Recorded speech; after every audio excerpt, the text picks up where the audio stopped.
Hello, welcome to this live stream. So, we're going to begin with a good old YouTube video. So, I hope everyone's doing well. Let me know if the audio is all good, and we shall start in a minute. As I will be looking at Anna Brown today and seeing her non-dual message and how we can, really apply to whatever she says. So she did something. Okay, so she did something 5 days ago. Okay. Um,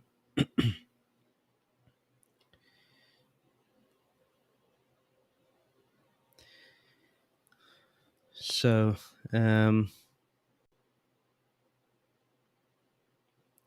she's even done an interview with Emerson. Okay. Interesting stuff. Volume's good. Awesome. So let's have a look. Nice to see you, Dimitri. So let's get started with this. Let's get started. I'm going to let me see, share screen, Chrome tab, and we're getting there. Okay. Interesting. I'm gonna see how I can. Pretty good. Okay, that's an interesting layout. I kind of don't want it to be. Okay, that might be. Yeah, let's do it this way. This looks like a good setting. So we're gonna play this meeting. So it's basically, it seems like she does a Zoom session, which is really good. It's a good indication for us to know what her teachings are, what she says to people, and and see how she is in general. So it's quite a good indicator for us to see what message she gives, how she responds to people with the non-dual message that she is going to present. So let's see. And I'm going to, I don't know if I can, but I wanted to, I guess I can't now. I wanted to change the title to Is It Pseudo Non-Duality? But never mind.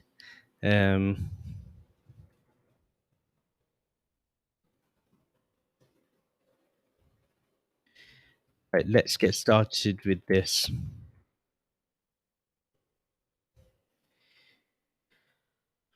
Right, here we go, Anna. And let me know if the volume is good for the for Anna's video. Simple. We really can't define it with one word. The good news is it's already here, appearing as everything. This face, your face, these words, those words. This really isn't separate. It appears that way, though. But this is freedom. This is unconditional love. This is God. This is whatever word you want to put on it, appearing as this, the ordinary, the mundane, or what even seems special or exquisite. Everything from the highest high to the lowest low is this mystery.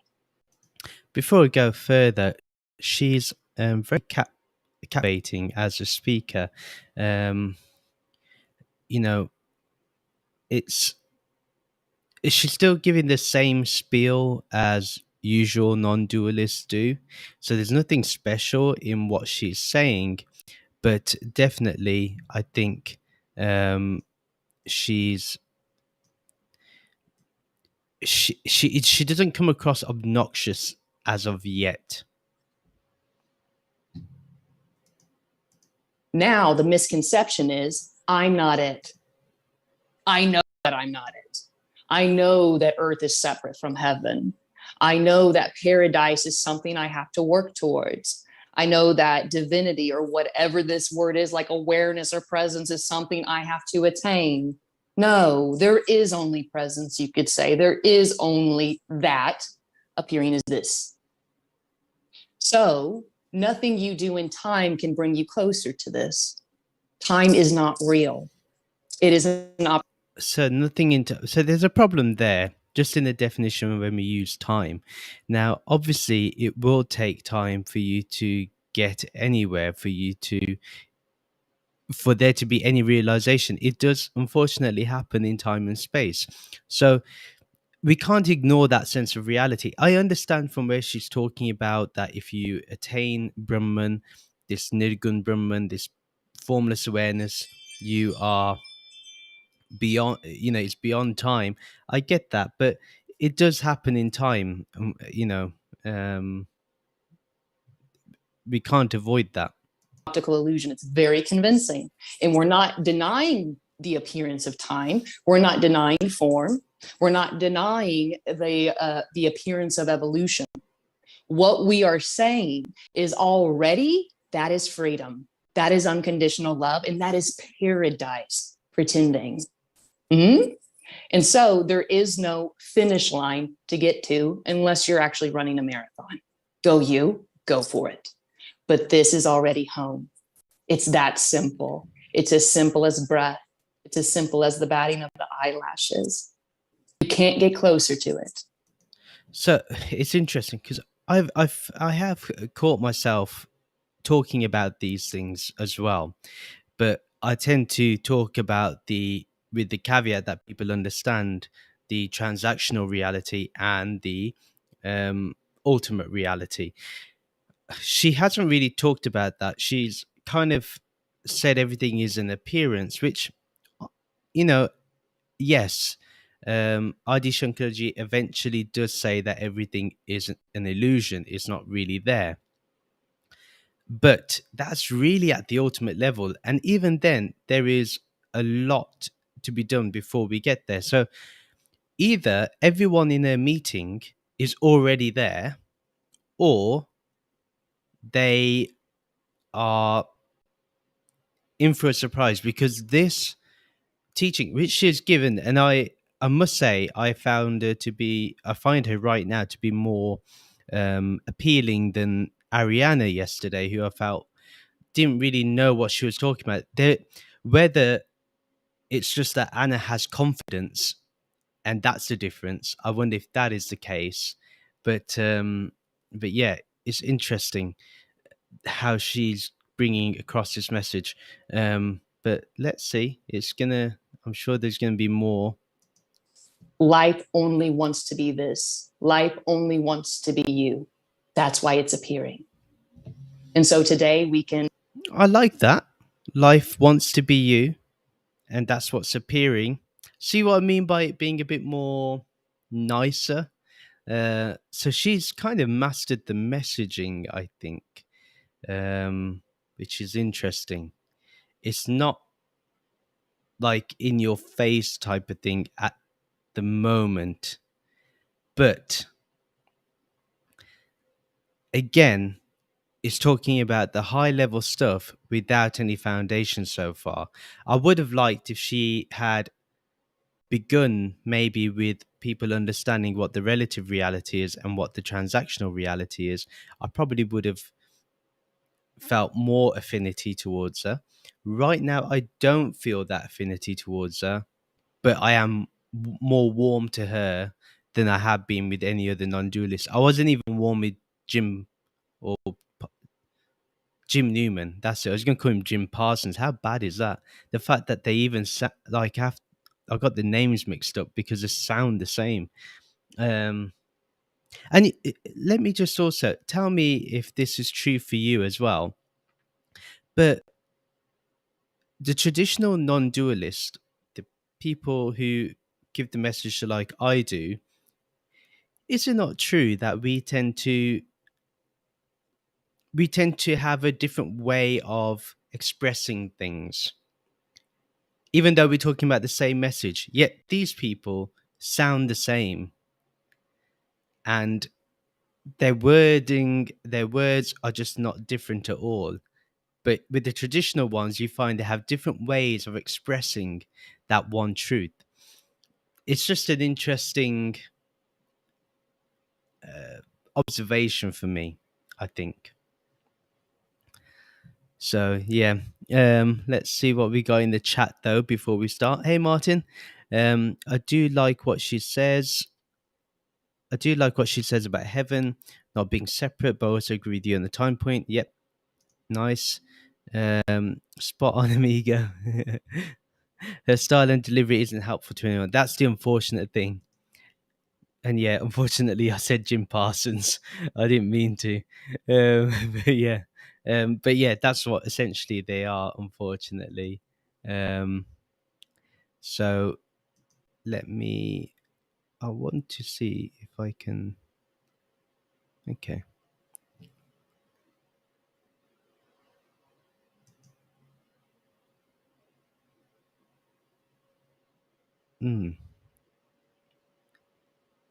Okay. Let's go for this one as an overlay. But let's continue with Anna. We can dance around this. We can talk about this. Questions aren't needed, but if they arise, they too belong, because the questioner is oneness as well.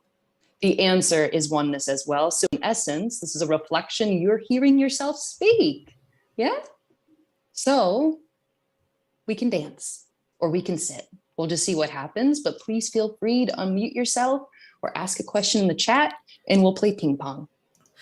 So I will say she is probably the most spontaneous I have found out of the pseudo non-dual circles. So I do have a bit of affinity towards her already. A bit of she does make me feel a little good with the way she just expressed, maybe we'll dance, we'll just ping pong. I feel that is more true than the other videos where I've seen like the other person's trying to show their almightiness. I haven't felt that is the case with our dear friend Anna. I didn't think, to be honest, this is quite surprising for me because I felt that I wasn't going to like what she was going to say, but so far, not bad. Not great, but not bad. Um, Traditional non-dualists have centuries of teaching, scriptural wisdom to draw upon. Yep, and this is exactly the rope and snake, the clay pot, the gold and ornaments. We have so many, and because we can go back to that, it's absolutely true. The neo-advaitins just keep going blah blah blah with the same English word salad, which can come across as one denying lived experience and combative. Yes, and what's interesting that so far those 2 points have not yet appeared with Anna yet. But I wonder for how long, because it's nice when you come up with a thing in the beginning, a nice little monologue, but what happens after the monologue? What happens when people start questioning the wisdom that she's giving? Because it is wisdom, but unfortunately, it's wisdom of you know, the absolute highest. Um,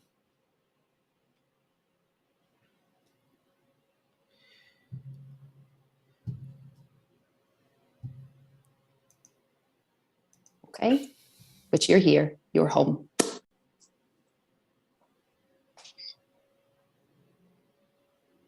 Hey, Quinn. Hey, can you hear me? Totally. Hi. How's it going? It's going. Yeah. There's an arising here that understands that the I does not exist, that walking is walking, talking is talking, and no one's doing that. But I struggle sometimes. I find myself reminding myself of that a lot. That you're just walking, or you're just talking, you're not doing it, it's just happening. And it almost feels like it's the ego's attempt to still find its way back. Can you speak? It's not wrong or right. I know that. Oh, it's just of course not. happening. Of course not. Yeah, that too is unconditional love. It's oneness, but you can say sometimes that appears. That kind of arose here too as a way of when beliefs were falling away. Mm-hmm. Yeah, but you could say that even becomes more simple. That it's one with what is. No need to have the mantra of I am. It's just walking. Those types of mantras seem to dissolve or loosen their grip. Or let's say if it does appear, like the commentator, it's just not interesting, so to speak. It's just kind of blown away. Mm-hmm. Yeah, because you could say that there's the mechanism of micromanagement. It's that commentator. It's because it feels like it's in control. I'm the one that's making the body walk. I'm the one that's making the body talk. And all we're saying here is that that's a mystery, how all of this is appearing to be and flowing. Okay, so this is where I have an issue, but it's a very minor issue. First of all, I've actually not disagreed with her answer, and so far, I felt that she has answered it quite well. The only thing I want to just refresh what she said in the last bit, because that was important. I'm the one that's making the body walk. I'm the one that's making the body talk. And all we're saying here is that that's a mystery, how all of this is appearing to be and flowing. Okay, the mystery aspect. There's not really a mystery. It's the biological function. So there's no mystery about it. We can know scientifically about what it is. And not only that, but the foundational texts have even described how the body was formed, how the mind has been formed. So these aren't mysteries. So I feel like if Anna did read the foundational text, it would actually enhance her teaching. So I'm actually shocked that she hasn't bothered, because she wouldn't have to use the words mystery, but yeah, Anna seems authentically loving and she's complimentary to her audience. Maybe that helps that she's a mother. Maybe it helps that she's a mother. I think so. I agree. I think her being a mother maybe has a bit more compassion in her approach, because the way she approached Quinn there was with respect and not like saying, oh, you're wrong, that your experience is wrong. She actually didn't even say he was wrong, even though her answer is indicating he's not associating the teaching properly. So she's done it in a nice way, actually. I agree. You make a video so much more enjoyable. Thank you. Anything, I hope Anna feels the same way for now in the beginning, that I'm making it more enjoyable. Foundation teachings would certainly enhance the teachings. Text will, yep. She would know that the Atma is what animates the body movement. Exactly. She would know. See, I'm waiting for her to talk about consciousness. So this is where I would be interested in how she's going to respond. On Ariana's Zoom meeting, people very being cynical of science in complete denial of the fact that the Zoom meeting itself is a process of science and technology.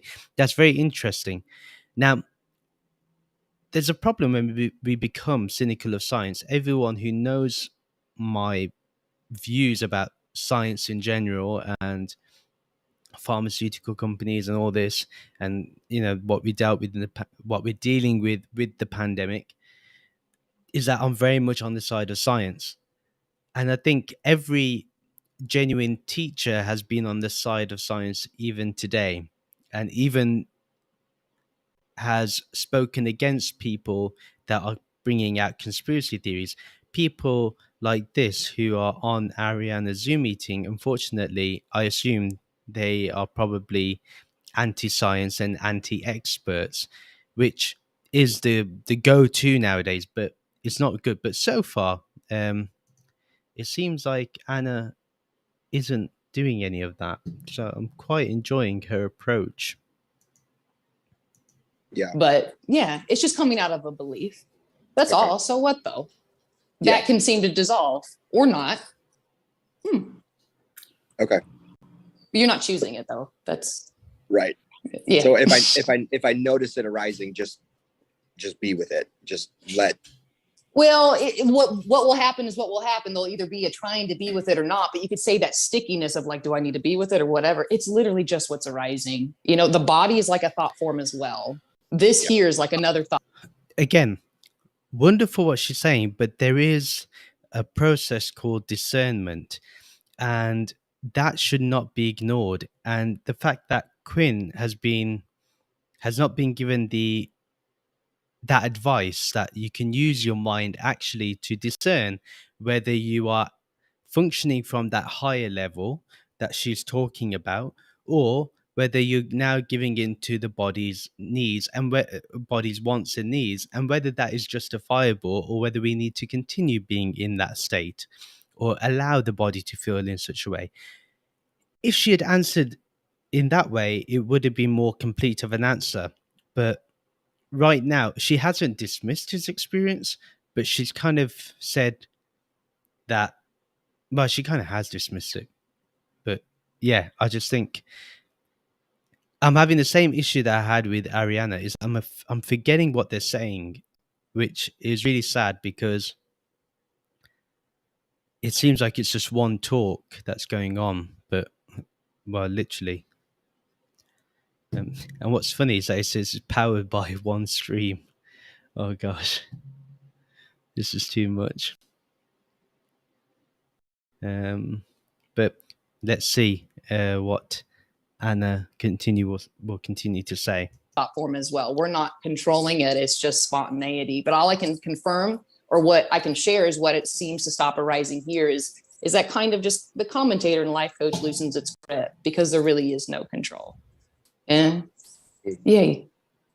And there is only being. So be with it or not be with it, we're kind of screwed. There is only being. So, you know, yeah. Okay. Thank you. Yeah.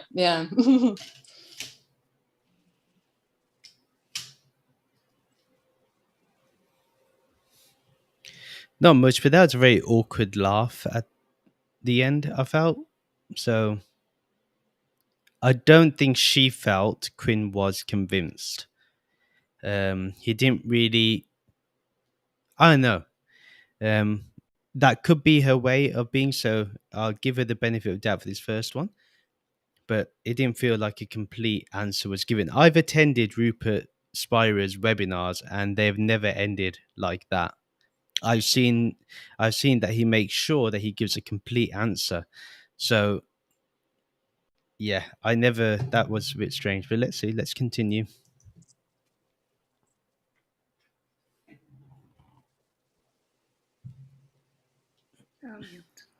Hi, Anna. Hey. It's lovely to be with you here today. Hi. Nice to see you.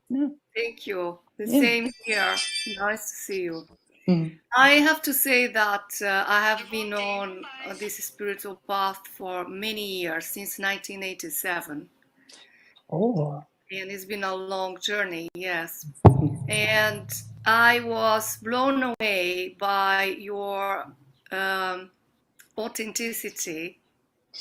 And I resonated so powerfully, with your message. So I'm really grateful that you are here and that you are making yourself available for this call.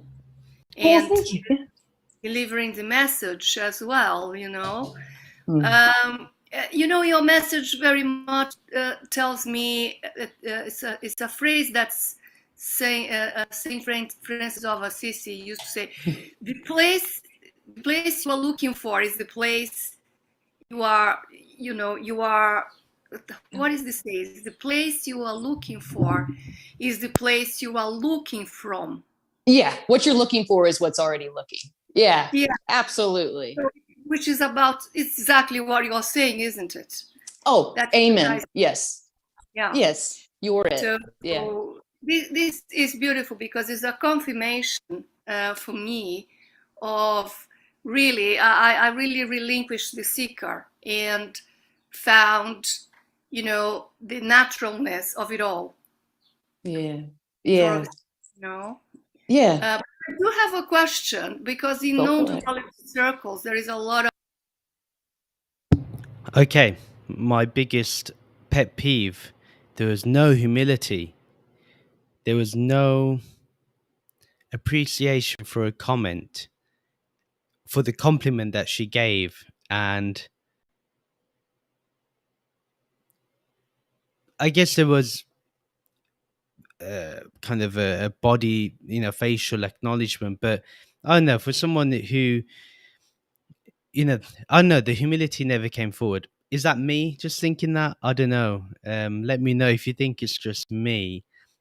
But I just didn't feel that there was that warmth. They trying to grasp it with intellect must be frustrating. It definitely must be frustrating. Okay, let's see. There's a lot of talk about there is no doer. Could you expand a little bit, please? Yes. So it is a paradox. So everything I'm sharing is only going to make sense intuitively. So to that which is already awake. So obviously doing appears. Here we are having a conversation. All I'm suggesting is there's no one inside this body controlling it. It's an absolute mystery how these two faces are. And this is the biggest difference, and probably my biggest pet peeve. There is something in the body, and there's a whole foundational text on this. And you can't, I feel that she's bypassing all this, and it can't be. I see where she's coming from. She's explained it well, that she's speaking to the person that is already awake within Eliana, or whatever her name is. But the thing is, that isn't a complete answer.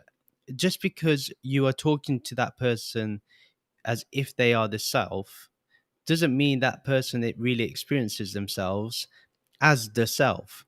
So it's a bit redundant of a message, my opinion. But my biggest pet peeve is this thing where they just don't understand that there is the body and its function is not mysterious. It's not a mystery. I mean, primary school science tells us it's not a mystery. I mean, come on. This is, or elementary school, if you're in the States.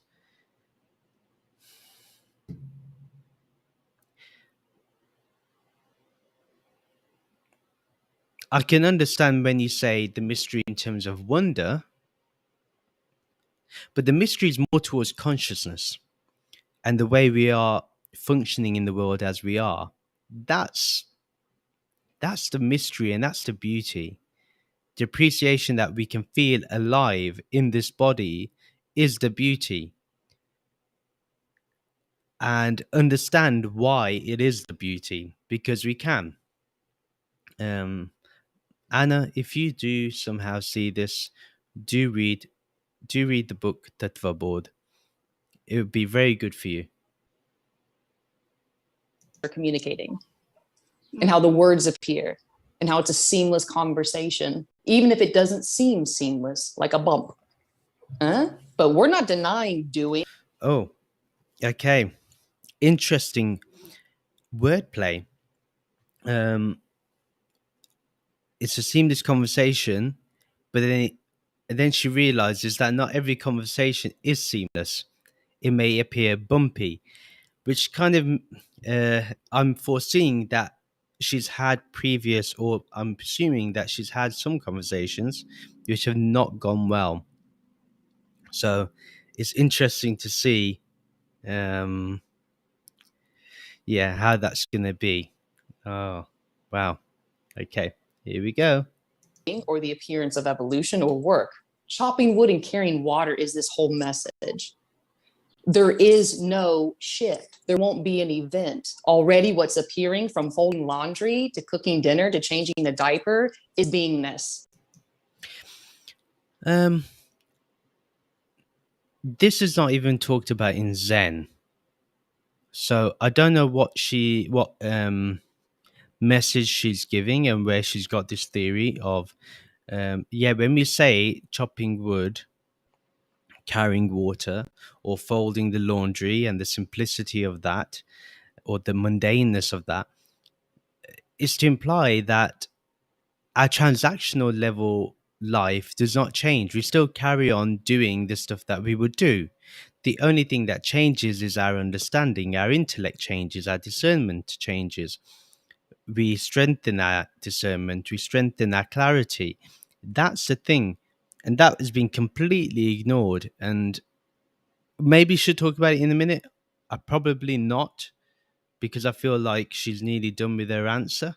But yeah, another pet peeve. But let's see. Yeah. And so the misconception is there's being, and then there's this thing called ego or mind who gets in there sometimes and does some stuff, right? And all we're saying here is there's only the aliveness of life. There is only freedom, only beingness appearing as what we call these earthy, human, mundane things. Yes. And so what seems to drop are these beliefs or commentating, right? Which is just a belief that says, I'm doing that. Oh, I did that wrong. I should have done it this way. Right. And it's like this fork in the road where guilt, shame, and insecurity come in because I did this. And it was either right or it was wrong based on the culture or the belief system of the character. And that's the whole kind of game we play in of duality. Right. But if there is no other, there is no time. And all of this, everybody here, including the technology and the walls, is a seamless representation of the mystery. Who do we point the finger to say you're in control? Who's doing that?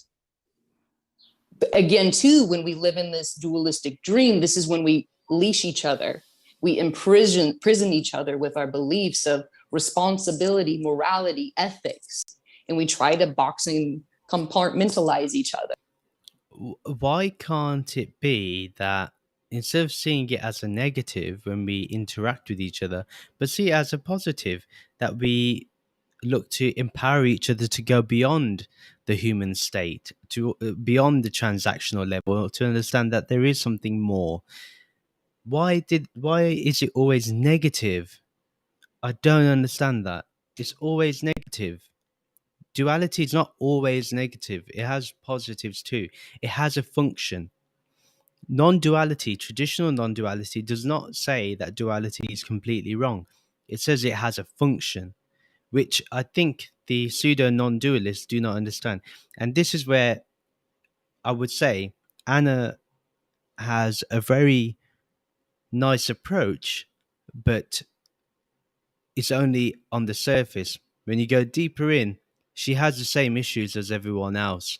And I don't say that with happiness, actually, because of all the people I've seen, that's including the Godfather himself, Tony Parsons, she's been the best one I've listened to. But that's really sad. All of that can seem to blow up in an instant or seeming progression because there is no one. Similar to a dream at night. Well, there is a dream self. So this is, again, when you don't understand the foundational texts or you don't know them, you have that issue. But that does not mean the chopping the wood and the carrying water does not go on. It just goes on for no one. So it's a seamless, let's say, direct experience. I don't like that word so much, but there's no longer this idea of you and the divine or you and oneness. There is only oneness appearing as you and all of those beautiful flavors. Right. Yeah. I think that's it's it's dropping. My understanding of what you explained now is the sense of doership, authorship, kind of is blown to the window, really, because there is no need for that. Right, but then there could be an appearance of authorship. Maybe you write a book or make a beautiful calendar and your name is on it. You see, nothing is going to change. And that's what's so, you could say, mind-boggling, is that liberation is appearing as a person with its quirks and right. talents and roles. Yeah. It's just what seems to dwindle is the attachment that role will fulfill me. Right. Yeah. Kind of everything belongs. Oh, totally. Totally. Absolutely. It's an inclusion, not exclusiveness. Yeah. You see? And Yeah, I get it. But again, I'm not convinced that the message is really that clear. that's the real kicker for the brain, because the brain is cut into two hemispheres and it can only operate in groups and out groups, black and white. No. In fact, the brain is a bit more complex than that. But again, how do I know? But she says that the whole body's a miracle. So how does she know about this? Heaven and hell, me and other. So I'm not talking to the noggin here, you could say. That which is already awake, which is everything. You are awake. You never went to sleep. And for me, that was the beauty of connecting to with you, because I felt like I was listening to what you were saying, no longer with the mind, but at the heart level. Sure. Yeah. It's like listening to music. It doesn't need to be jotted down. That's interesting. Again, that was a compliment, but did you hear the response to that? No appreciation, no yeah,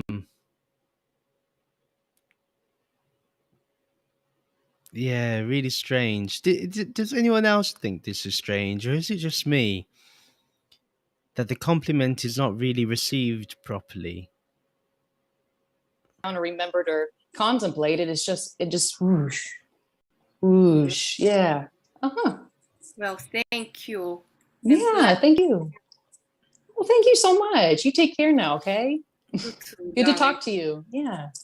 Okay, I stand corrected. She was quite nice there. That was really well. She said thank you. She honored the namaste. That was nice. She didn't have to, but she did. So that's kind of cool. Nice.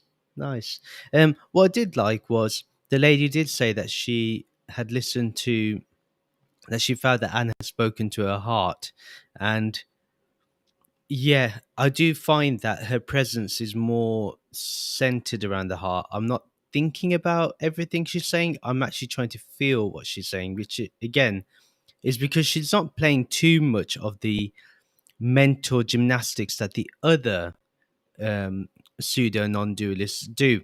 But because I've been established in the foundational text of Advaita Vedanta, I can see the nuances which probably that lady cannot see. But yeah, I will say Anna does present a bit from the heart and makes it more accessible.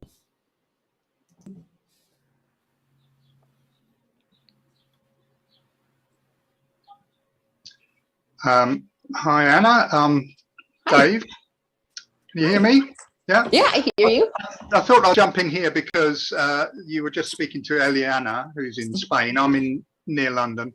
And Eliana was the one who introduced me to you, sort of, Cool.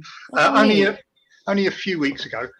So I thought it was kind of appropriate to jump in now. But just a quick bio of me, spiritual bio. I started off with a Buddhist group about 10 years ago. So I started quite late in life on anything spiritual. And one Buddhist teacher really was teaching non-duality. I think she got thrown out of the Buddhist group in the end because she wasn't towing the party line. But it really hit the spot for me. And from there, I found Rupert Spira, who you may know, who was very helpful to me because I've been a skeptical scientist in my life and for most of my life, and there were a lot of questions that I needed answers for, and he's got a very analytical approach, and he gave me all the answers that I needed. And although I don't even remember what the answers were or even what the questions were now, I find myself in a situation where I no longer have any questions. And then so he was a skeptical scientist, but I feel that maybe Rupert was too scientific for him. Interesting, because I know that Rupert is very scientific and is fully on board with science and not really a skeptic when it comes to science in that regard. So he doesn't really go into what he's skeptical about in science. Is it the nature of consciousness or the study of consciousness? What is it that he's skeptical about? Because when you mention science, it's like a massive umbrella. But yeah, Martin, I noticed the spiritual bio comment and I'm waiting to hear what she says. Now he says he has no questions. So if you are um watching, if you have no questions, then why are you on this Zoom chat? Something tells me you weren't satisfied with Rupert, and I think we may be getting there. Maybe, but let's see how far we go with this spiritual bio. So when Eliana introduced me to your YouTube videos, it just hit the spot for me. It's just like, this is what I need at this point. I just need that direct approach. So that's been wonderful. So just thought I'd say that. Oh, thank you. Yeah, beautiful. And then I thought I'd share a metaphor that came to me a little while ago and was probably relevant to what Eliana was talking about, control. And it seems to me like life is like a roller coaster. We get on a roller coaster when we're born, and there's lots of ups and downs, and there's great bits and difficult bits and fearful bits. And we never really know what's going to happen. Is there a corner coming up? Is there a drop? Or what? Loop to loop.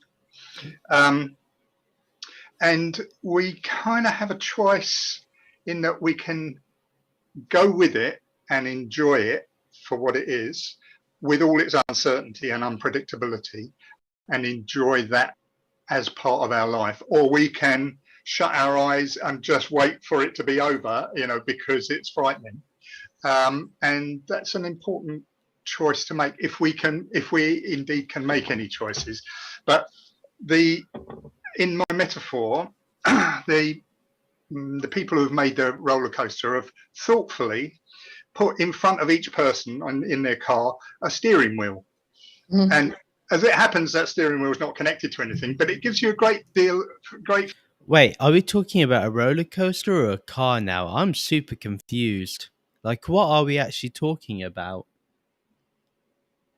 But one thing to just mention, I admire Anna's patience in answering, in waiting for the response to waiting for the question. But yeah, as you said, Martin, no question, and he's still speaking. Feeling of comfort to think that you have some kind of control over this life that you're leading, even though actually you haven't got any control whatsoever. But it feels like you have, and that's, I don't know, that metaphor sort of came to me. And I thought it might be relevant here. So yeah, well, you could say the feel like I have control is what dwindles, because that feel like is very alluring, and that's when these like practices are very attractive. It's just living in a hamster wheel. Yeah, I get it though. I get it. I get what you're trying to describe. And choice does appear, obviously. You go to a restaurant, you're going to be asked what to eat, right? Yeah, it appears. It's an appearance, like a dream at night. And that's the greatest pointing, because in a dream, there's a seamlessness. It's all one energy appearing. And when one comes to, it's recognized, oh, it was real and yet simultaneously unreal. Yeah, nice answer. She made something out of the question. Well, the apparent comment, it wasn't really a question. But yeah, what a wonderful way to answer that, because I think she kind of knew what was coming up.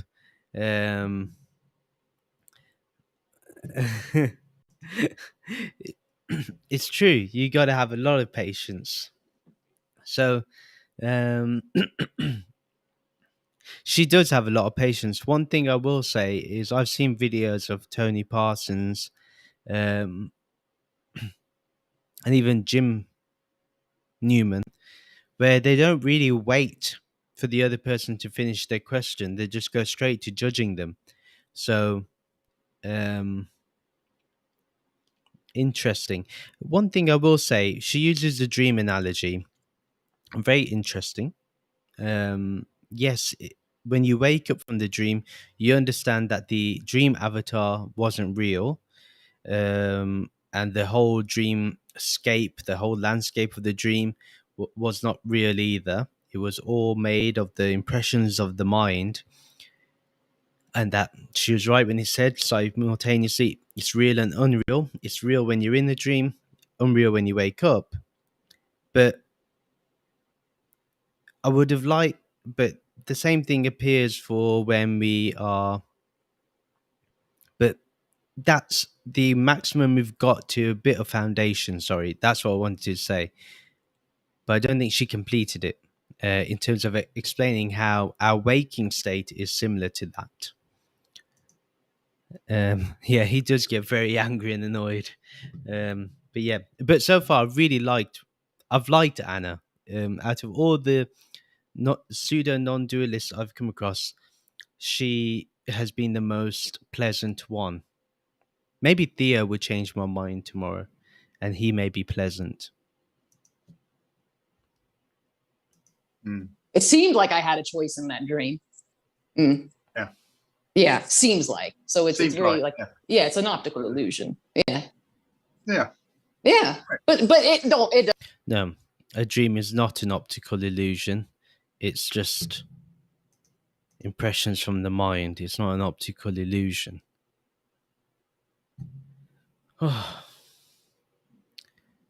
So you can tell this word optical illusion is not fitting well with me.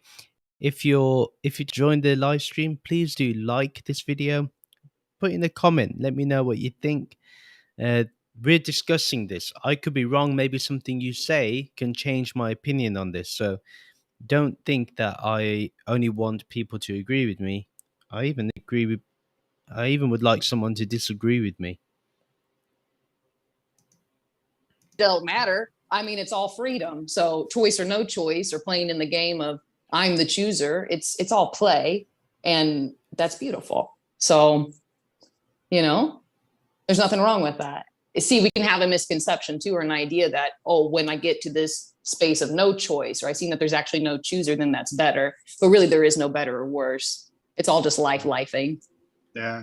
Yeah. Yeah. Oh, whoa, what was that? Lifing. Oh my god. Here we go. It started. It started now. I wonder. I did see one of her videos but yesterday, and it was something like sounding or silence sounding or something like that, or silencing. But here we go. I disagree to disagree. You appear to disagree to disagree. There's an apparent disagreeing going on. But again, lifing, come on. You can do better than that. Come on. Lovely. Beautiful. I happen to be in the restaurant of my own home, so I'm going to yummy. I'm going to choose to eat my dinner now in front of Enjoy. everyone. Enjoy. Yeah. Dive in. Thank you, Anna. Yeah, thank you, Dave. Dave, my mate Dave.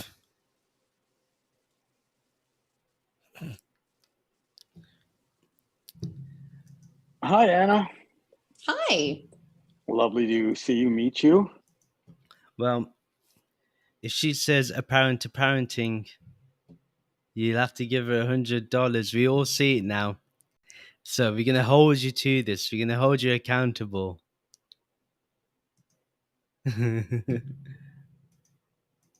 Yeah, you too. Let me try to find you. I just found myself. That was weird. Hold on. Oh, okay. To find you. Do you have there you are. Hi. Okay. Yeah. Hi.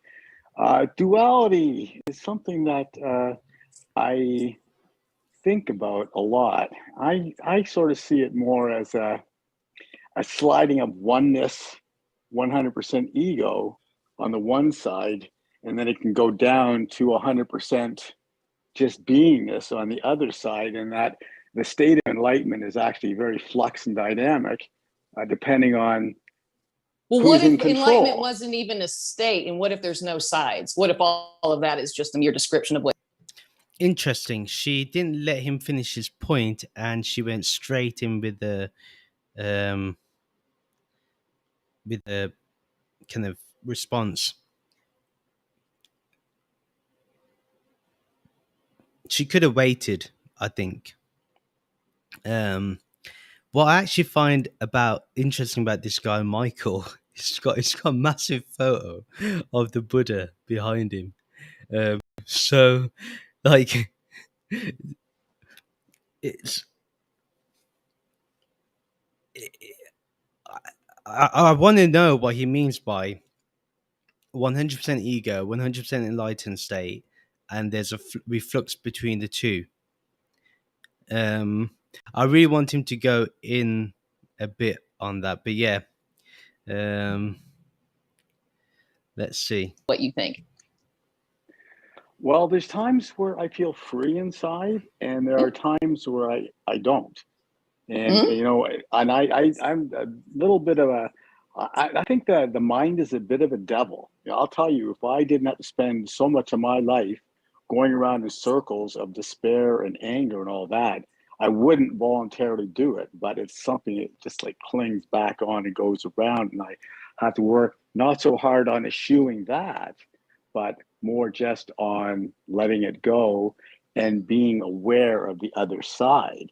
But I'm saying that it's Oh, a sliding scale, so that it's either for me, it can be 100% ego, in which case I have a very low state of awareness because I'm completely gripped in the reality of now, to the point of, I'm not going to say 100% like, but much more enlightened state where that's all okay. And I am just here and I'm just feeling it, you know, and it's lovely.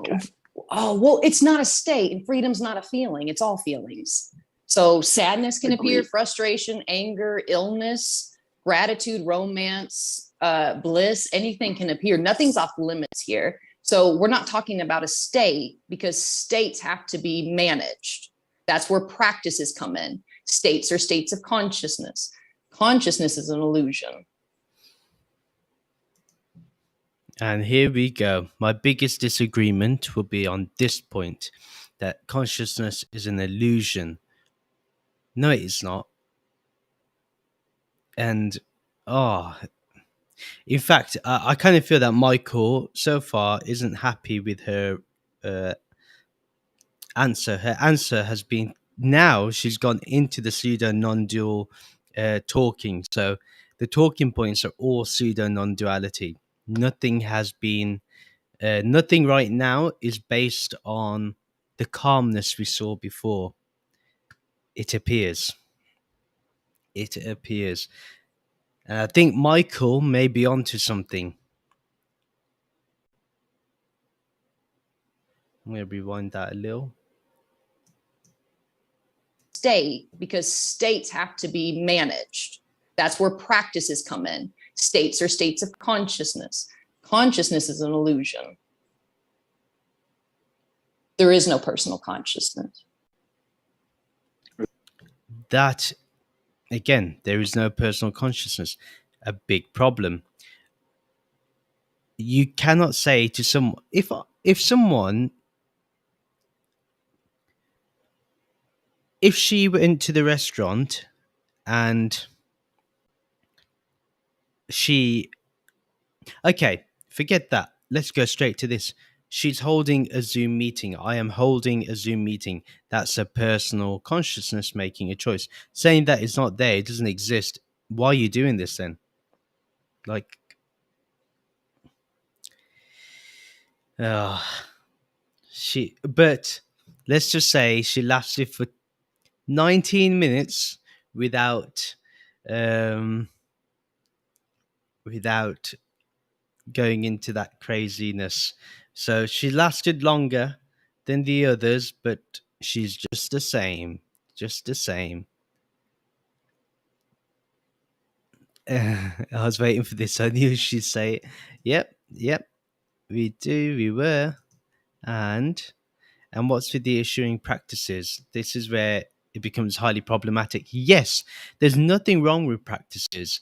And the fact that she turns around and says that practices, these are all practices, states of consciousness, it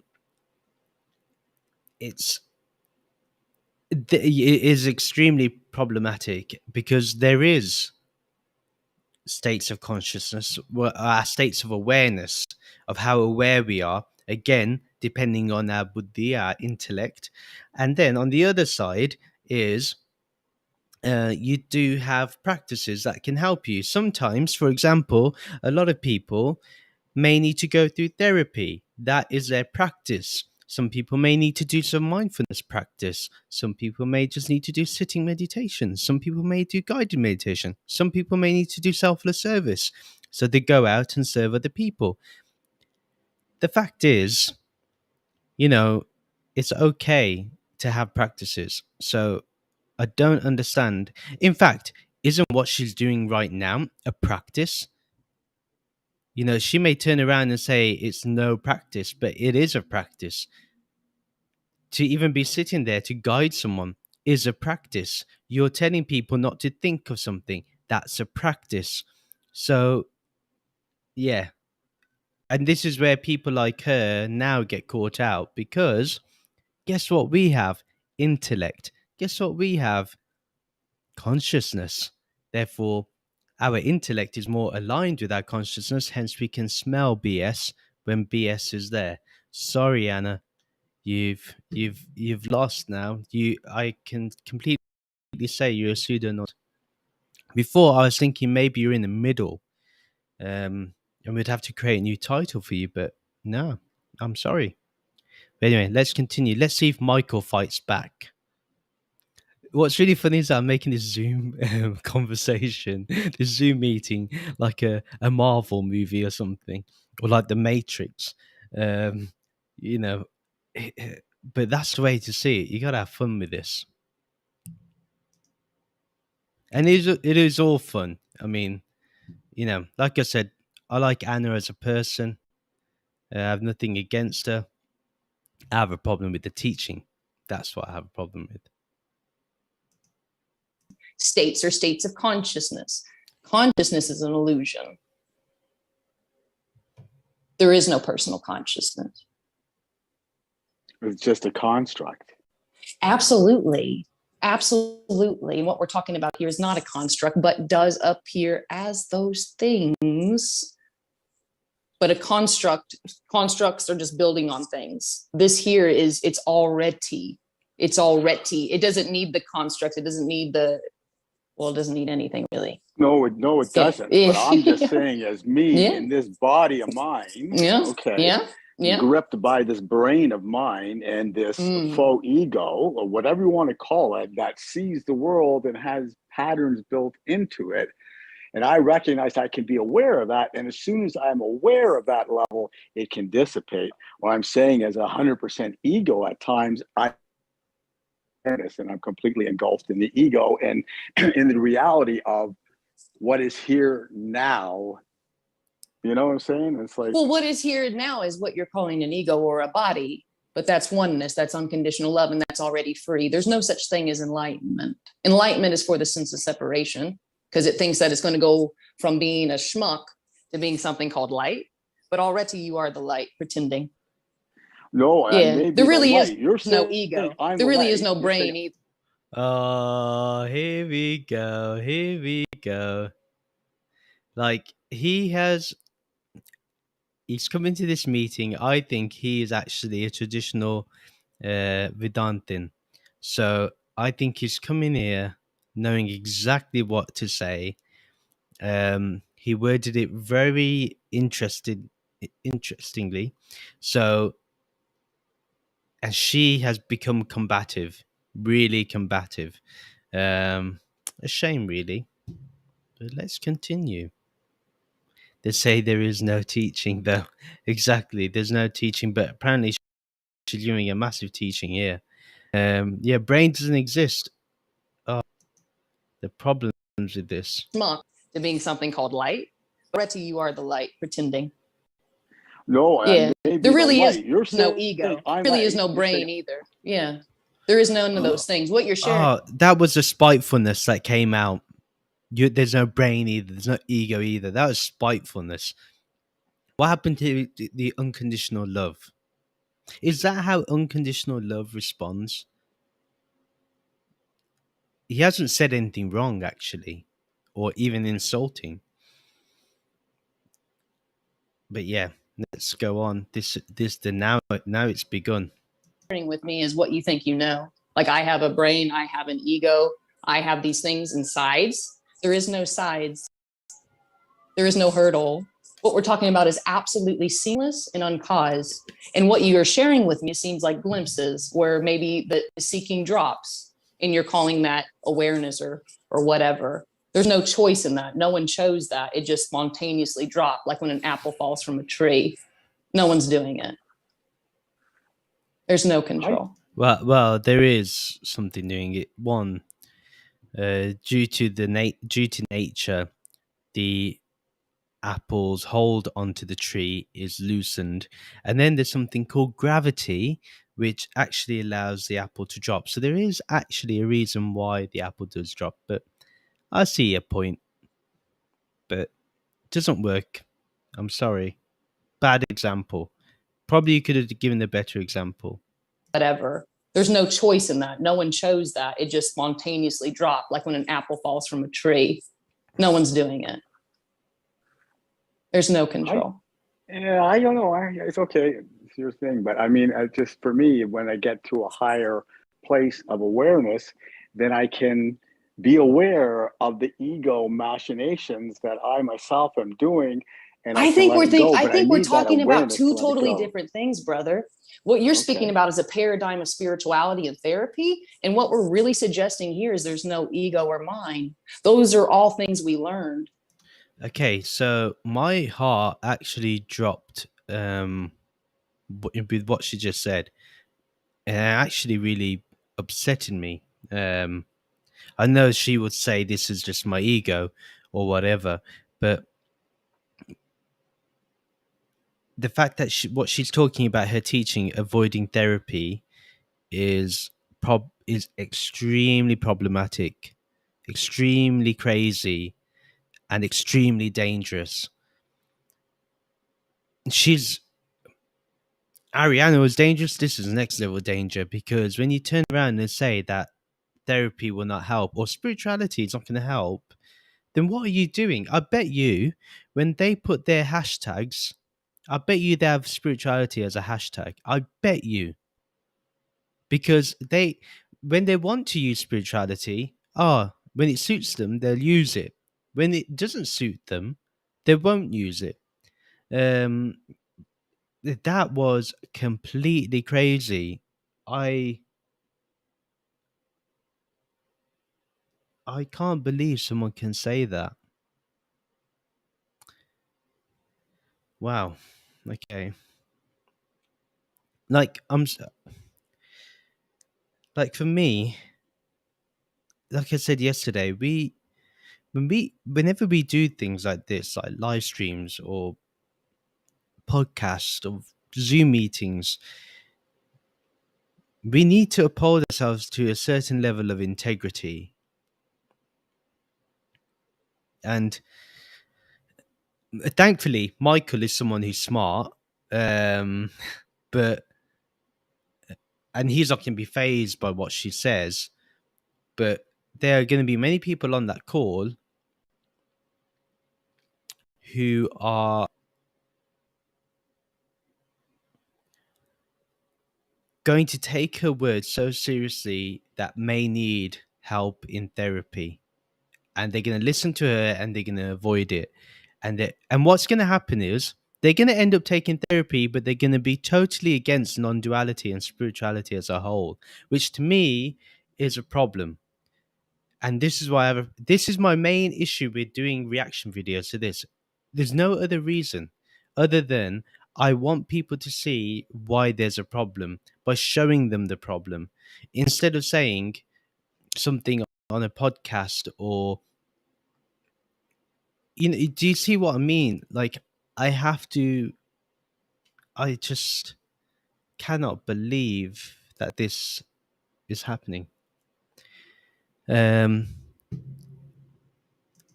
let's look at some of the comments. I'm really shocked. Ariane told me basically the same about Lao Tzu. She didn't even heard about him and made such a comment. Oh, wow.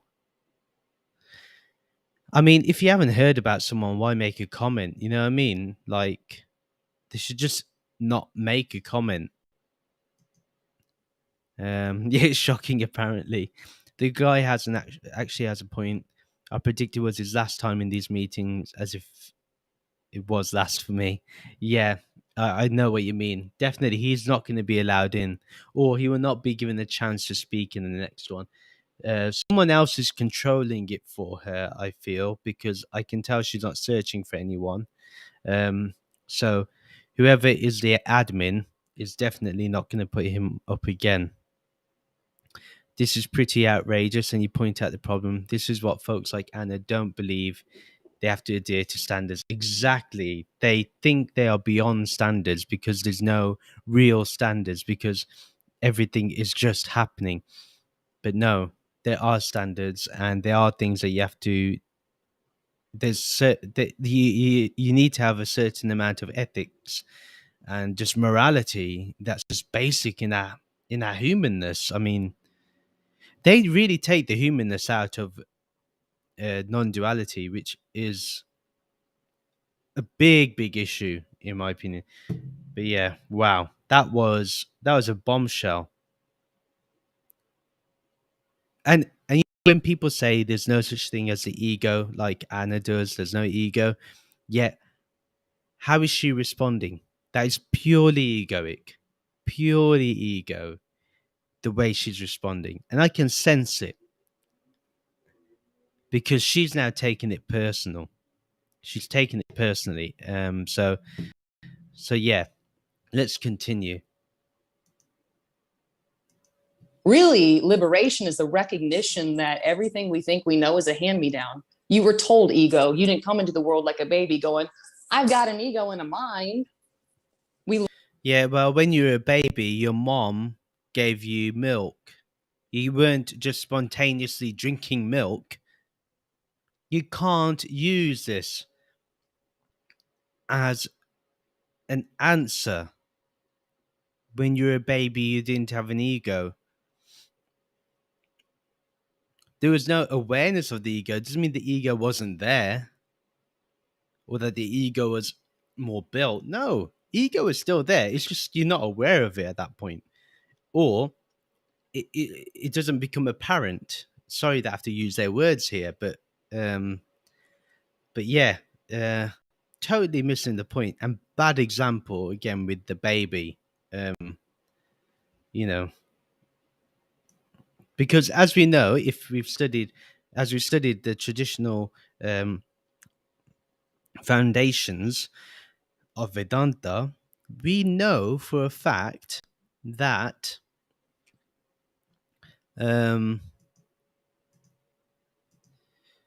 we know for a fact.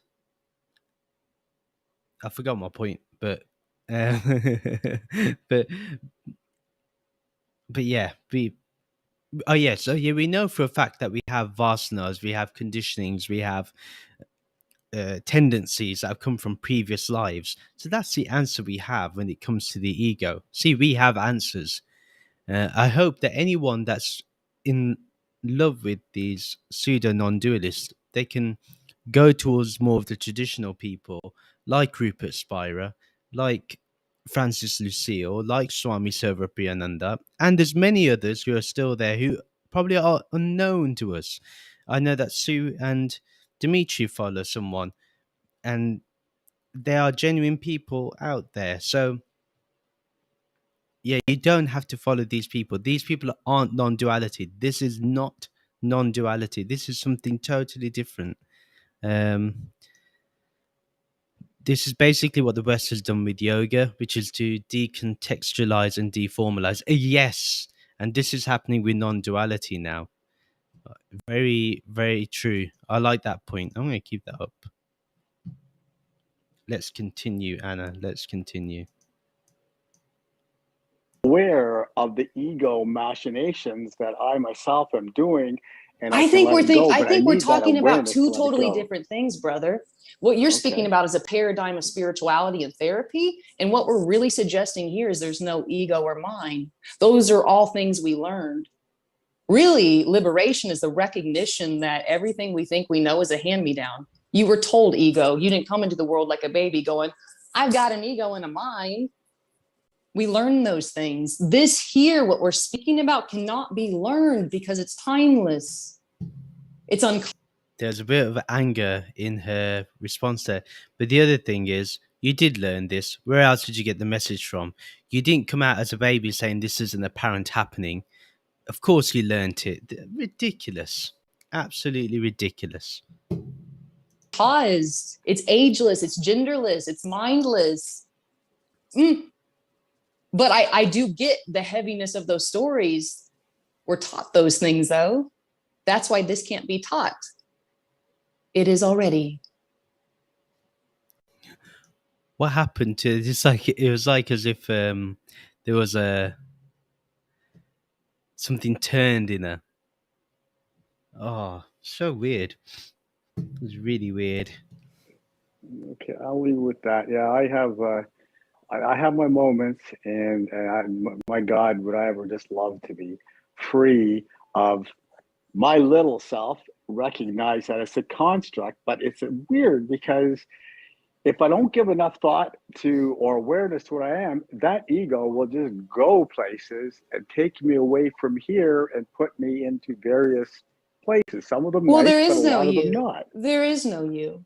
So who's the one being dragged around when there is no other? There's no you. There's no mind. No one's being dragged around. That's the epitome of duality, what you're sharing, or rather the game of hell, I'd rather say.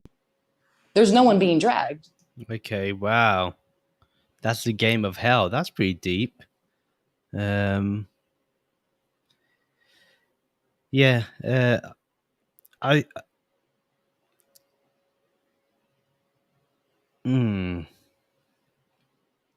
pretty lost for words with her now.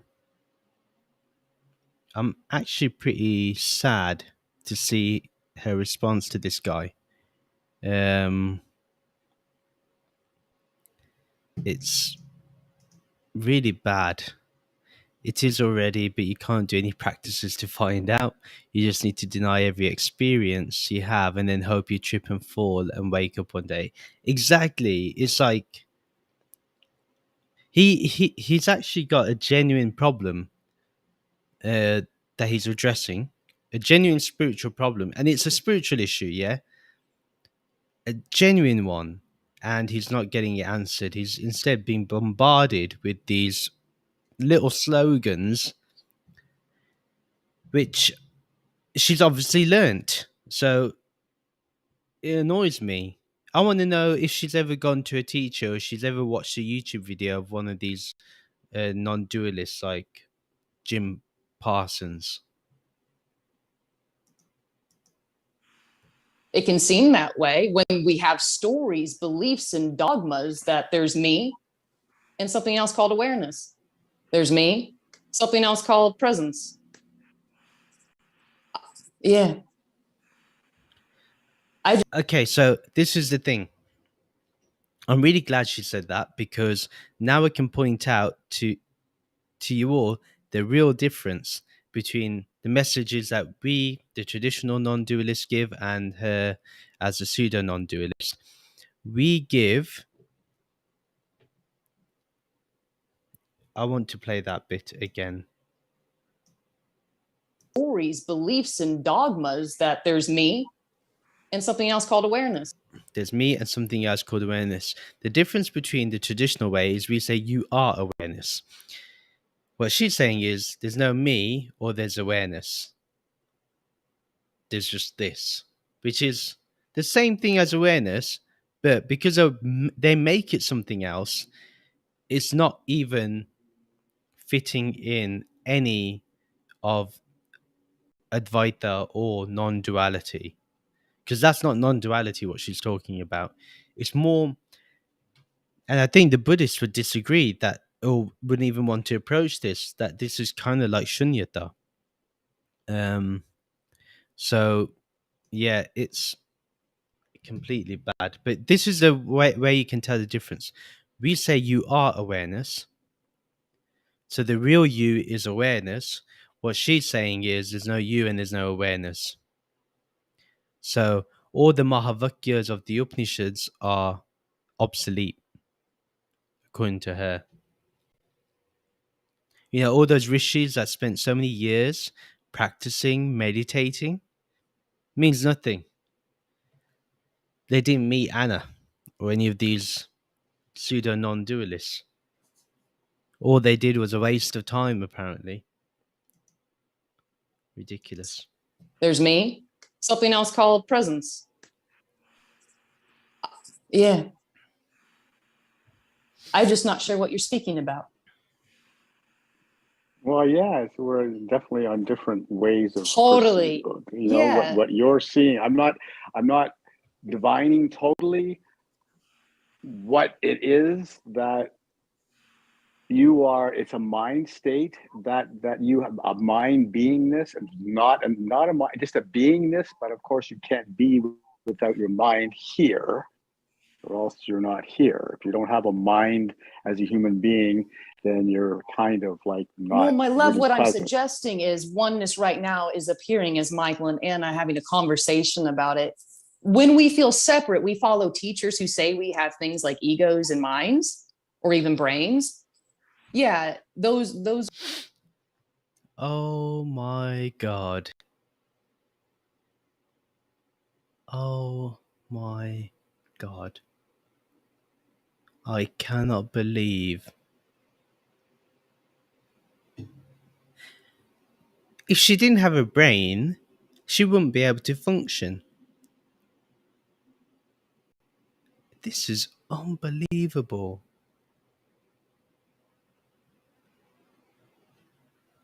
She talks about unconditional love. There's no unconditional love here at all. It's all on the front. It's all on the surface. The my love brother, yeah, it's insincere. Yeah, absolutely. Absolutely. It's actually to make the other it's actually really condescending when she says that. I feel like I was just about to channel Ariana and say, no way, no way, no way. Like, this is real bad. I can't believe this is, people take this stuff seriously. Are still teachers within the dream of duality. It's all a self-fulfilling prophecy when one feels separate. Guru. Nah, you know what? You're totally missing the point. But let's see what she's going to say about gurus, because I want to see. Yeah, those are still teachers within the dream of duality. It's all a self-fulfilling prophecy when one feels separate. Gurus appear, teachers appear, your beliefs will be confirmed in this beautiful mirror. It's a self-fulfilling prophecy until it's recognized beliefs aren't needed, and really nobody knows what this is. In fact, this doesn't either. This didn't reach something or attain something. Everything I thought I knew collapsed and died. And you're left with something so simple and so innocent, like these words ego don't even make sense anymore. In fact, even saying non-duality is rubbish. Well, you said it for us. Thank you. So don't have this thing saying non-duality live then, if that's the case. The ridiculousness is unbelievable. When teachers use the mind, it's to help us, it's them getting onto our level to help us get out of the mess that we've brought ourselves in. We acknowledge our own issues and our own problems, and the gurus help us. The fact that she ignores that completely is ridiculous. To say that everything has collapsed and there's only this simply whatever it is that she talks about, I would say if this is what losing your mind looks like, I would say it's better you keep your mind. And you'll never hear me say that anywhere. But if you're following a person like Anna and her crew of pseudo-non-dualists, do keep your mind. Don't lose it, because all all that will happen is, it's kind of like the Terminator. You know, like the Terminator, they evolve, like they get more sophisticated. Basically, all it is, Anna has just become a sophisticated Terminator. The same, the same terminology is used, the same words are used, and at first I thought she was probably the nicer one, but to be honest, and I'm happy to call her out on it. It's all a front, and someone like Michael has challenged this ego that she clearly has, which she doesn't want to acknowledge, because for her, there's no such thing as the ego. So therefore, she doesn't have to deal with the problem. She doesn't have to deal with the issue. And this is spiritual bypassing. And one thing I would say is, if anyone tells you to do spiritual bypassing, stay away from them. Stay away from someone like Anna. And if you follow Anna and you come across this video, please save yourself, save your mind, because this is a sure way to a mental asylum, because they're telling you to lose your mind. And Advaita Vedanta will tell you how to utilize your mind. Big difference. It makes the mind the friend rather than the enemy. Here, you're making the mind a non existent entity when it clearly has an existence in this life. Like, for example, if I call her Anna and she turns around, isn't that her ego? We need the ego. The ego is our identity. We need this. It's such a simple. She talks about simplicity. It's such a simple thing. We need ego, but we don't have to identify with the ego. This is the difference. What she doesn't understand, and that's because there's no foundation. Yeah, she's a sophisticated. They're all Terminators. She's just a bit more sophisticated, for sure. Because this cannot be defined. What you are, what we are, can't be defined. We're speaking of a mystery. And I'm not saying there won't be knowing. Obviously, words appear. No one's choosing these words, though. It's just when we feel separate, we are so convinced that we know we have a mind. No one's choosing these words? No one? You know what to say. Oh, God. And an ego, and there's a thing called enlightenment. All I can say was you were spoon-fed that. That's all. Yeah, I agree with you, and we're not going to get a polemic on it. But the thing is that it's the experience of being in me. You can say there's no Yeah, mind you're and sharing all your that, experience. You're right. You're sharing the experience of duality right now. And I totally get it. It's uncomfortable. It feels contracted. Beliefs that are ingrained so deeply can have bodily sensations like the sense of unworthiness, the sense of I'm not there yet, the sense of this shouldn't be here. If you were taught for so long within the story of time that you shouldn't be like this or that or this or this is what life is like, this is how you should be, it can seem like it's kind of ingrained. And when one meets this yield, when one This is like two different things. Like,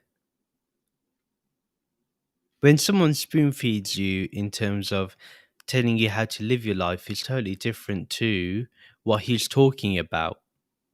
His predicament is totally different. She clearly does not understand him.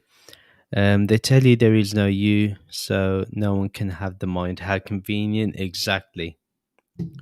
Okay, so she holds private chats and retreats. WTF could possibly happen on a retreat where no practices are allowed. You know, I'm thinking about the same about these Zoom meetings. Like, what's the purpose? $55 for a 30-minute private chat. Wow. 111 for a 60-minute private chat. Oh my God.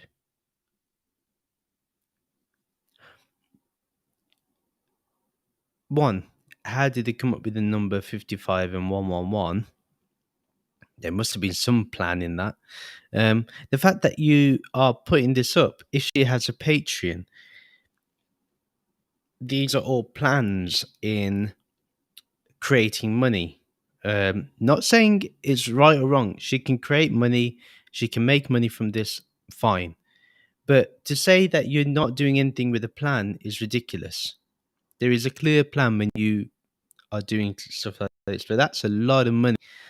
And if anyone is charging her, if anyone is paying that type of money,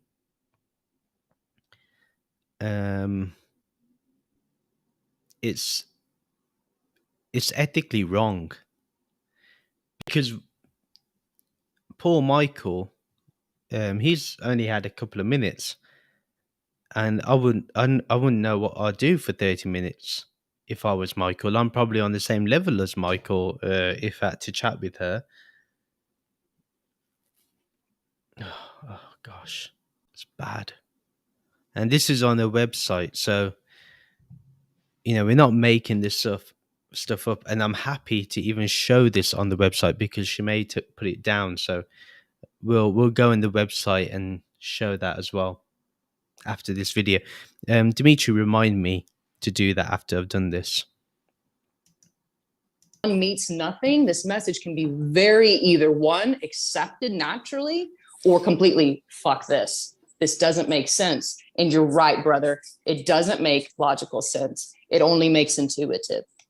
I'm speaking to beingness. I'm speaking to that which is awake already. Who's this I am? Who's this I am that she's talking about? And it's either heard or it's not, Oh, that was interesting. So I wonder whether he was kicked out or whether he just had enough.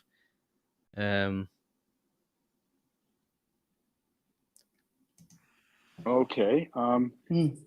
Listen, that's cool. And the state of meditation, all those sort of practices that people engage in to come to that sort of place of awareness, or you call it's it therapy. Enlightenment. It's emotion. It's emotional therapy. Meditation is therapy. And when one feels separate, therapy makes absolute sense. This used to play in meditation, self-love therapy, psychology, you name it. I probably tried it. And brother, neurosis seemed to dwindle here. Confidence seemed to come alive. But you know what I had to do constantly? Meditate, mantra, micromanage, teachers.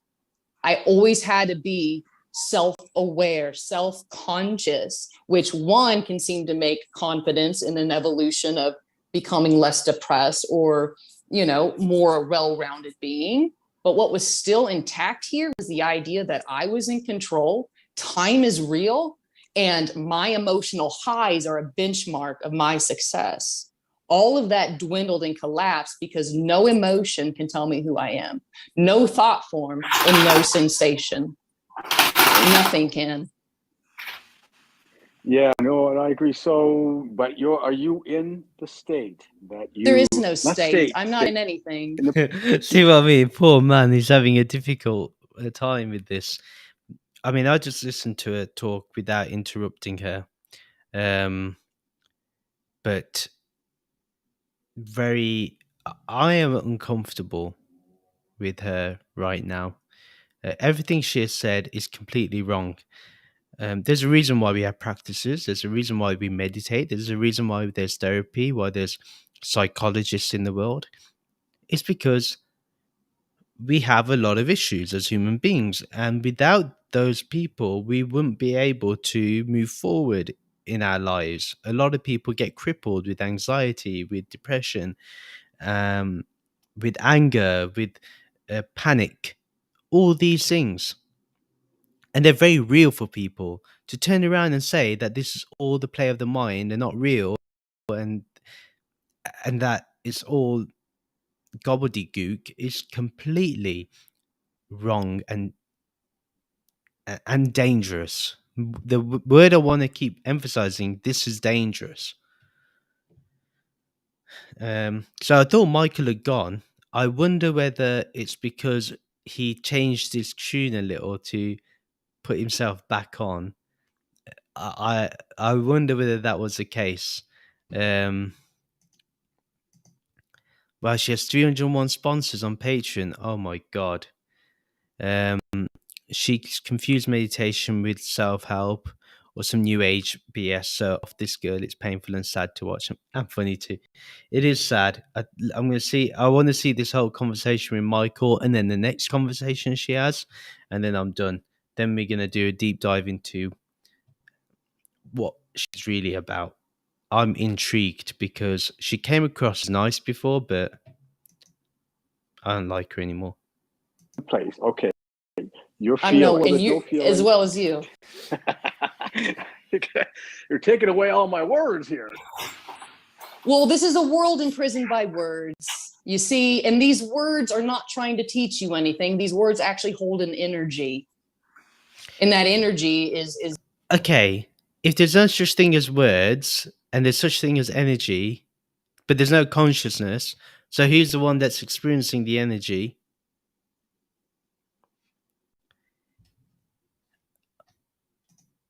There's major flaws, and the fact that people can't see this, and that 301 people are sponsoring her on Patreon.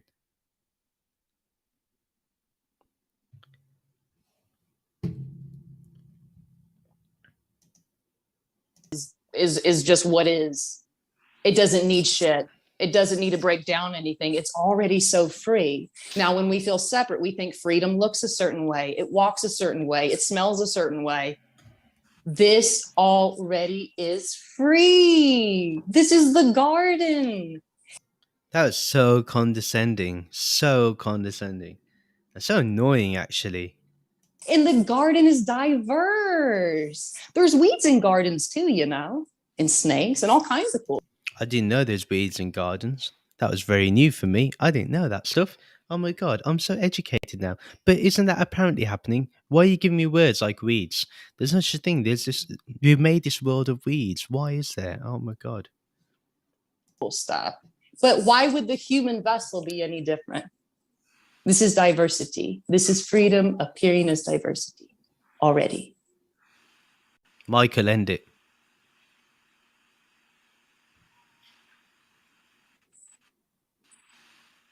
Yeah. There was no point for Michael to continue. Oh, Julia. Okay, let's see what Julia's going to say. Hi, Anna. Hi. Yeah, I mean, hearing what I just heard is kind of giving me a few revelations about my question. But I was hoping you could maybe speak on the experience of life. I mean, I'm not here to vent at all, but just to give my situation. And I guess even talking about this is limiting myself to being instead of beingness. But like, I just came out of a relationship with a narcissist. So speaking and hearing on control is like all very, very obvious to me. So as soon as I noticed that that wasn't a space of growth, because I didn't know he was a narcissist, as soon as I noticed he was, I left. So I guess like even asking the question, how can I remain soft through heartbreak, is saying that there is such a thing as hard, but that is sort of the only way I can phrase it. Yeah, you're good. And before I answer your question, Emerson, are you there, friend? Yes, I am. Can you? Oh my god. So Emerson is hosting this. Now this answers a lot of my questions that I had. So Emerson's created this network, I feel. And he's going to be someone I'm going to definitely do a video on because he's problematic. So it seems that he's holding these meetings. He's the one sorting out. But just to first say, you know, one, Julia's issue is pretty deep. And in my opinion, if she's been in a relationship with a narcissist, she should go through therapy. And she definitely is going to feel heartbreak. If you love someone, it's like you're grieving the loss of a loved one. It's like grieving someone who's died. It's you grieve the loss of the relationship. So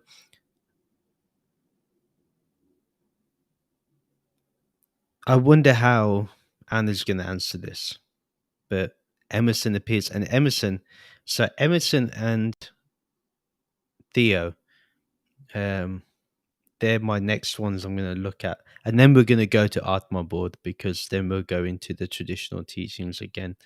But wow.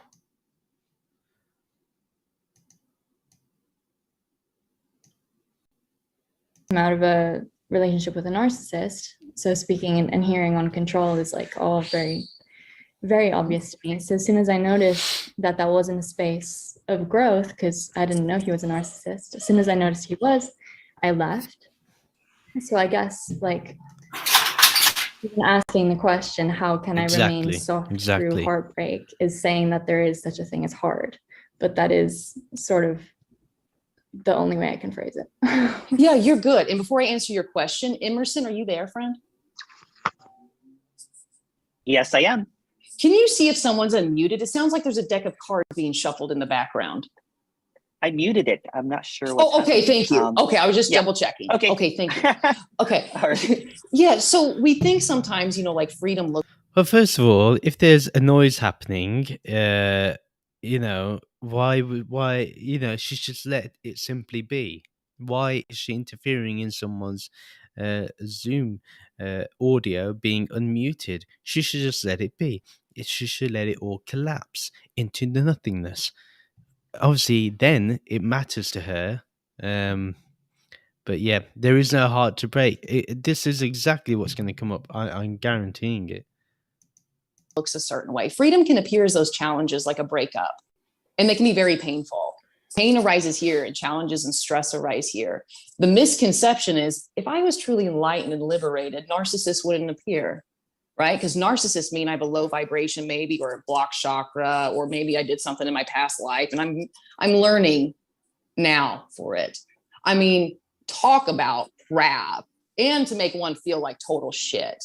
You know what I'm saying? There's no control in that. It's just what's arising, And same with the breaking up and then the mourning and the moving through. No, a narcissist is a complete and utter twat who needs to be dealt with, who also needs to go through therapy. It's got nothing to do with blocked chakras or anything like that. And I don't think she said that her boyfriend, who is a narcissist, believed that they were enlightened. So what a weird thing to say. What a strange thing to say. Really, really weird. Or even the past life thing. Like, no, we're not saying anything like that. If I come across a narcissist, which I think people like Anna are, with their message, I would say they need to go through therapy. I wouldn't say, it's because of your past life that you're like this. That's not for me to say. It's the therapist that needs to make the diagnosis, not me. My job as a spiritual podcaster or content creator, is to talk about Brahman and matters of spirituality. This is running on dangerous grounds, in my opinion. But yeah, she's dismissing a great deal of authenticity. Yeah, I agree. Control in that. It's just what's arising, same with the breaking up and then the mourning and the moving through all of that. That is life. There is no opposite to life, but it appears as these, apparent opposites, like assholes and narcissists and a sweet woman or whatever, and leaving that. All of that still appears. All of those challenges can still appear. What seems to drop is the idea that you did it, the shame, the guilt, the insecurity is what falls away from that. Yeah, but it doesn't mean there won't be pain or stress. It's just, it's met immediately. Everything is immediate and intimate, whether it's comfortable or uncomfortable. So let's say the breakup's over. There's no one sitting on the couch going, oh my God, why did I choose that? Was it me? Was it a past life? Like all of that's just zoom, and it's moving on and whatever's arising and what's arising. Maybe there's some sadness that bleeps up. maybe some gratitude that's in there. I can't say, but there's no longer like the heady commentary of meaning and projection of why that arose, because this is not going to make sense and it's not believable. But even the narcissist is unconditional love. Yes, because there is no opposite, there is no other. And that's why we look at that word unconditional. It's so free, it can appear as an asshole. It's so free, it can appear as Mother Teresa. But you've never done anything wrong. It's just what's happening. So the narcissist can also say the same thing. That is freaking dangerous. There's problems with what she said on so many levels, so many. It's unbelievable. And she's only just like kind of to say the narcissist is made of unconditional love is ridiculous. You know, that's why I'm grateful for the things like mukti and moksha, these concepts that we have, because you can't just do crap and get away with it. I'm in genuine shock. I also think it's dangerous. I've seen the split minds of people in the meetings, the complete and profound confusion and frustration. Yeah, it's really bad. Like this type of stuff that is being presented in the Zoom meeting, it is absolutely wrong and,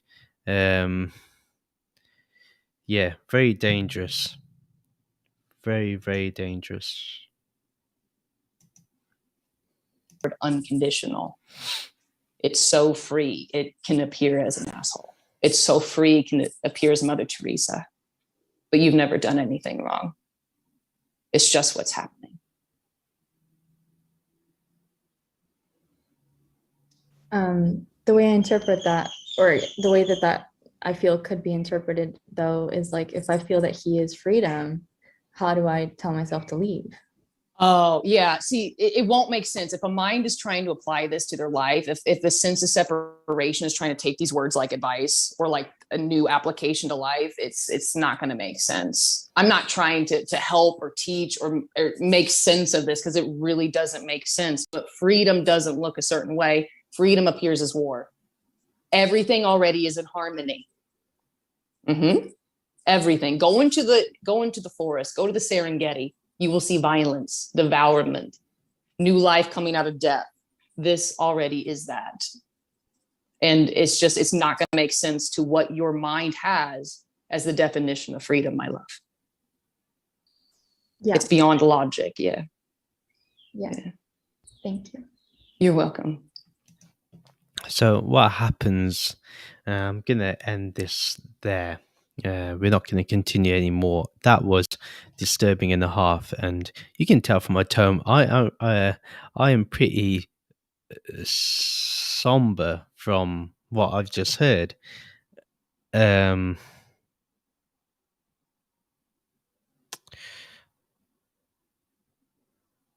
She obviously never answered the question. She didn't deal with the issue at hand.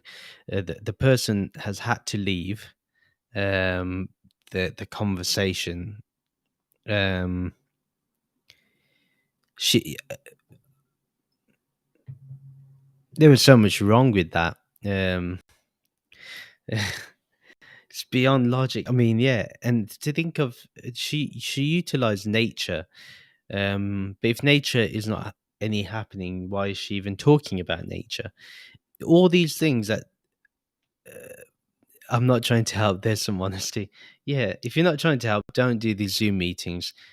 If Julia ever comes across this video, Julia, please go and see a therapist. And if you really want real non-duality, please go and see someone like Rupert Spira.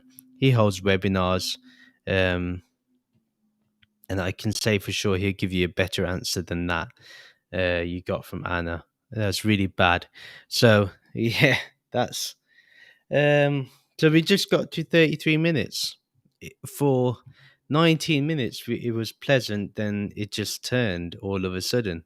And I would say the only narcissist I see really is Anna. So, anyway, I'm going to stop sharing this, and we're going to go. What I'm going to do is share. I want to see more about Anna. So let's see. Let me share the screen. Okay, so this is her website, Wonderfully Nothing.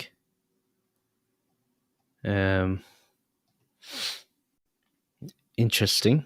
We couldn't find the page you're looking for. Check out our other services.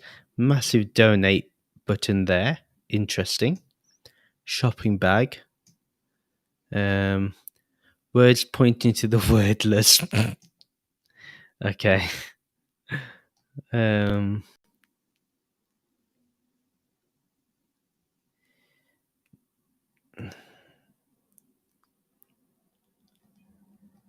Wow. Okay. Don't really care about that. But this is something interesting. This is what we're looking at. 30 minutes for £55. 1 hour for 111. That's a lot of money. And to have someone tell you that nothing is happening and that nothing is true, nothing is real. Well,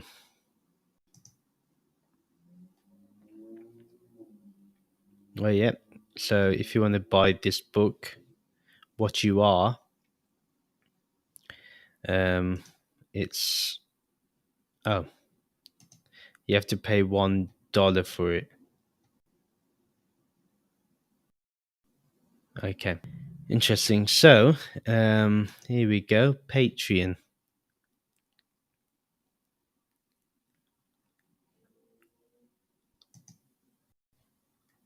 So she has 5 levels. So she has different 333, 555, 1111, 1555, and then 2022. She has 301.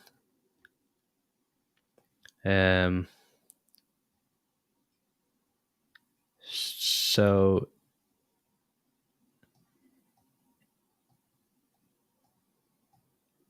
interesting.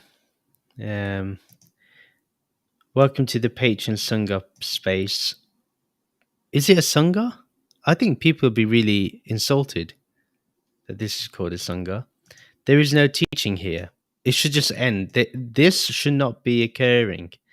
The rest of this should not be on there. Once you say there is no teaching here, full stop, it should end. No more. Nothing should be said more. But no, there's a whole spiel. Words for nothing. This is really bad.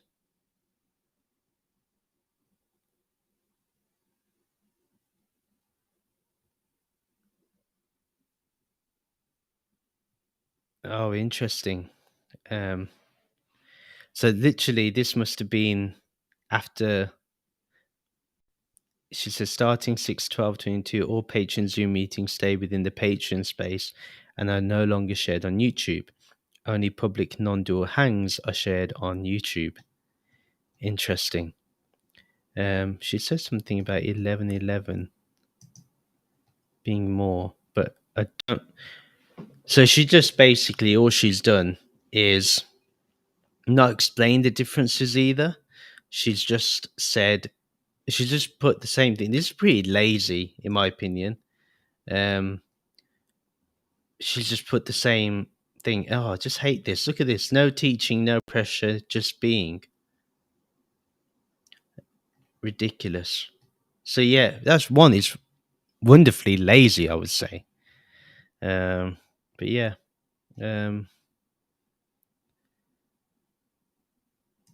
Wow. It's very interesting. Oh, here we go. Hey there, friend.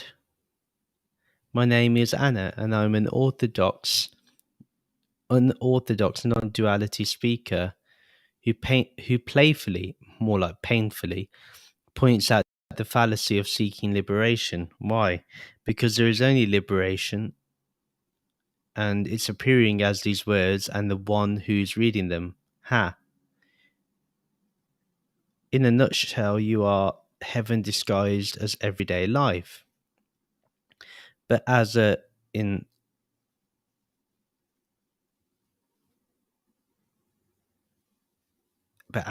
ex-spiritual teacher, it is a joy to debunk myths about life and enlightenment in a fun and uncompromising way. That conversation we saw earlier was not fun. That was not fun. I don't subscribe to being a teacher, savior, or therapist, just a lass who likes to sometimes chat about this beautiful simplicity. Yeah, whatever.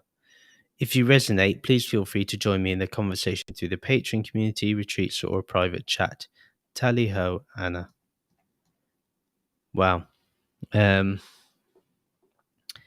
Interesting stuff. Oh, wow. Interesting. That was interesting.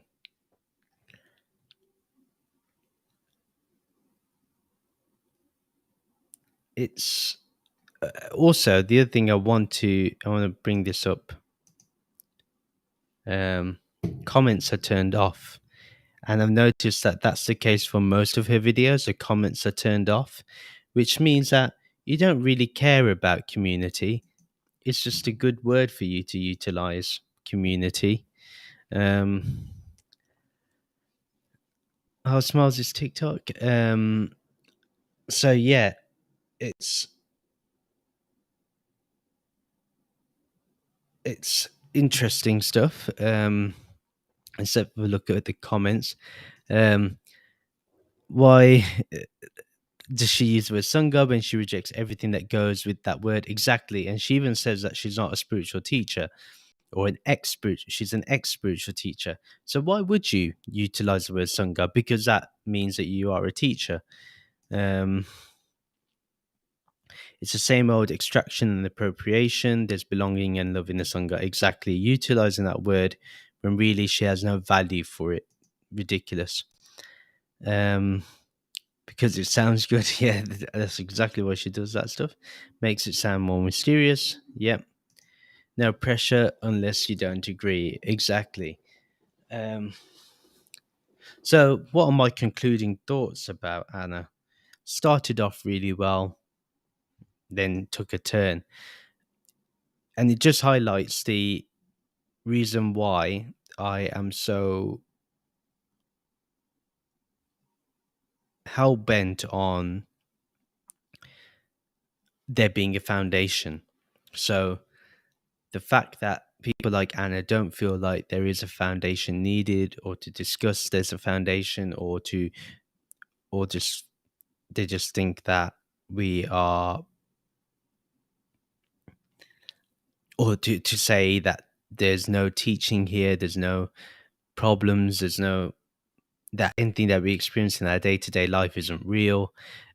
All that is really dangerous, and it's not something that I personally think is in the realm of non-duality. It's a pseudo culturally appropriated practice. It's not what Ramana Maharishi said, or Nisargadatta Maharaj, or anyone from that tradition. So it's really shocking to see the stuff that has come about. So yeah, I wanted to like Anna, actually, and I felt she had a chance, but it seems that once she got triggered, once her mind got triggered, her ego got triggered, she went into that Jim Parsons kind of spiel. So the only thing that I found appealing was her tattoos, and there was some level of warmth in the beginning when she gave the monologue. but after that, I felt that when she started interacting with people, she stopped feeling there was a bit of a connection issue. Then it became very, oh, I am a teacher and I'm going to tell you, even though she claims that she's not doing that, but that was happening. So yeah, pretty crazy. So yeah, I don't really have anything more to add to that. But tomorrow, we'll look at Theo, and then I may be on again on Saturday. I may do something on Saturday. So, but if not, it'd be next week. We'll do Theo, and then I'm going to look at Emerson, because Emerson is the one that I think is the brains behind this whole operation of so many of these pseudo-non-dualists coming into the YouTube sphere. So yeah, but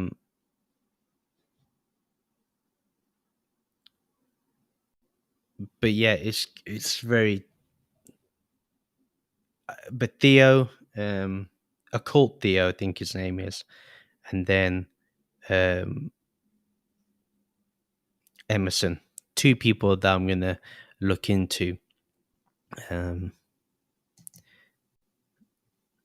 What she's going to do when a kid has their first heartbreak, deny that's real. Well, exactly. She's going to turn around and say, none of this is real. None of this really matters. None of it has happened. Just be this simple. This is apparently happening to you. But to be honest, that's not the right approach. So it's really sad that she thinks she can do this type of thing and get away with it. So unfortunately, Anna, just like Ariana, I think, and like Jim Parsons, Jim Newman and Tony Parsons, I think you're an absolute danger to the spiritual community. And